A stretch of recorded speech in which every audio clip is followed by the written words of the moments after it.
Sir నా పేరు వచ్చి కూచన్ ఈశ్వర్. నా జేపీఎన్ రోడ్లో లక్ష్మీచంద్ర మొబైల్స్ అని గత 24 సంవత్సరాలు రన్ చేసుకుంటున్నా. సో ఆ వ్యాపారం చేసుకుంటూ నేను పార్ట్ టైంగా ఈ వ్యాపారం రావడం జరిగింది.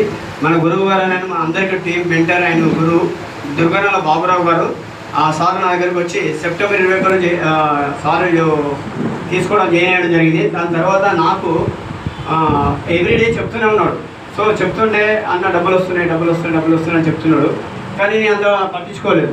అప్పటికి ఒక 15 రోజులు గడిచిపోయింది. అక్టోబర్ 3వ తారీఖున నా దగ్గరికి వచ్చారు. వచ్చి నువ్వు ఏం చేస్తున్నావు, డబ్బులు ఇవ్వాలని సీరియస్గా చెప్పారు. చెప్పారు, ఏం ప్లాన్ చెప్తున్నాడు, పైసలు వస్తానే అంటాడు. అంతే. నాకేంటంటే మాకు ఇద్దరు ఫ్యామిలీ రిలేషను, దగ్గర ఫ్రెండ్ క్లోజ్నెస్, ఎవ్రీథింగ్ పర్ఫెక్ట్ ఉండడం వల్ల, నా మీద అంత కమాండింగ్ ఉండడం వల్ల, డబ్బులు ఇవ్వడం వల్ల నేనేం చేసిన ఇక పూర్తి చేయడం వల్ల అప్పటికే 15 రోజులు గడిచిపోయింది. అప్పటికే 3-4 లక్షలు సంపాదించుకున్నాడు. సో ఆ సంపాదించుకున్న కార్యక్రమంలో డబ్బులు వస్తూనే వస్తున్నాయి కదా సరే అన్న, బాగానే వస్తుంది అని చెప్పి మన డబ్బులు ఇవ్వడానికి ధైర్యం రాదు కదా. మనకు చాలా ఇబ్బంది అనిపిస్తుంది. 15,000 అని భయం వేస్తుంది మన మిడిల్ ఫ్యామిలీకి. కానీ లాస్ట్కి వేసిన క్రెడిట్ కార్డు ఇచ్చాను.